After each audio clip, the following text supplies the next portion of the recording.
Thompson. Good morning.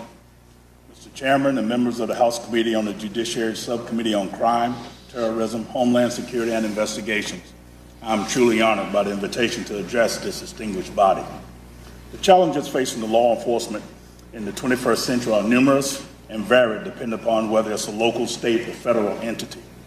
Domestic terrorism, gangs, illegal narcotics, gun violence, cyber crimes, social media, behavioral health, and highway safety issues pose significant challenges for law enforcement at all levels, and this is not an all-inclusive list by any means. In addition to those widely recognized concerns, there exist three pressing matters that are demanding our immediate attention, especially at the local level: community police relations, recruitment and retention, and budgetary restraints.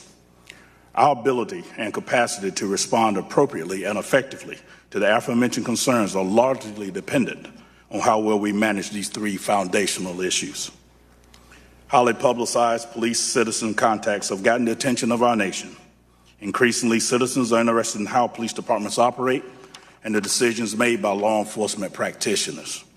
Now more than ever, questions about police accountability, police training, and organizational culture are commonplace. As a result of intense scrutiny, improving community relations is paramount. Even agencies such as my own that have traditionally valued and focused their efforts on community engagement must continually strive to strengthen those relationships and to build new ones.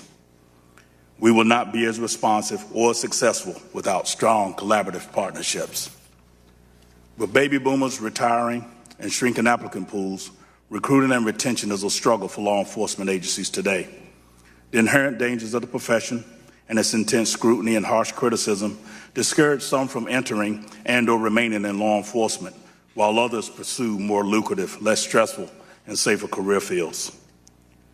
And retention has been negatively impacted by tightening budgets that have resulted in stagnant wages, increased cost of employee benefits, and limited performance-based incentives and special skills pay.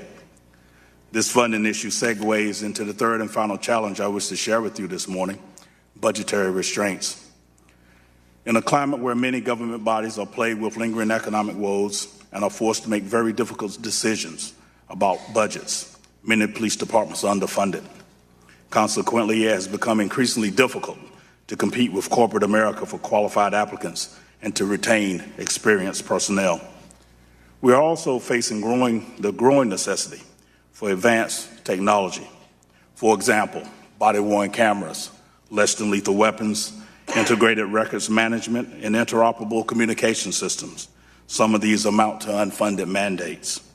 However, in the 21st century policing environment, these are not niceties, they are indeed necessities.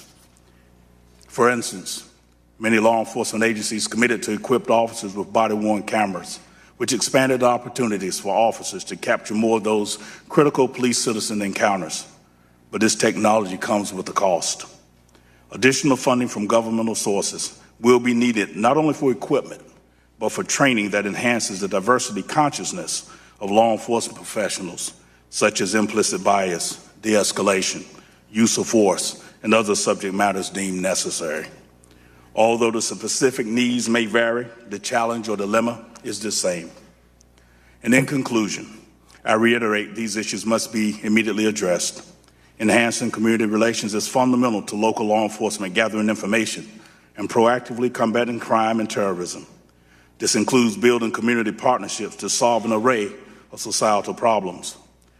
Recruiting and retaining law enforcement professionals at the local level will ensure that we have a highly trained and experienced workforce to provide police-related services and conduct complex investigations, whether they involve criminal activity, terrorism, or a nexus between the two. We need enhanced capabilities to handle current issues as efficiently as possible and to give us the time we need to look forward and toward the future to anticipate and prepare for new crime trends and emerging opportunities. Again, I appreciate the opportunity to share my views on the challenges facing law enforcement in the 21st century, and I thank you very much for your time. Thank you, Chief. Mr. Canterbury.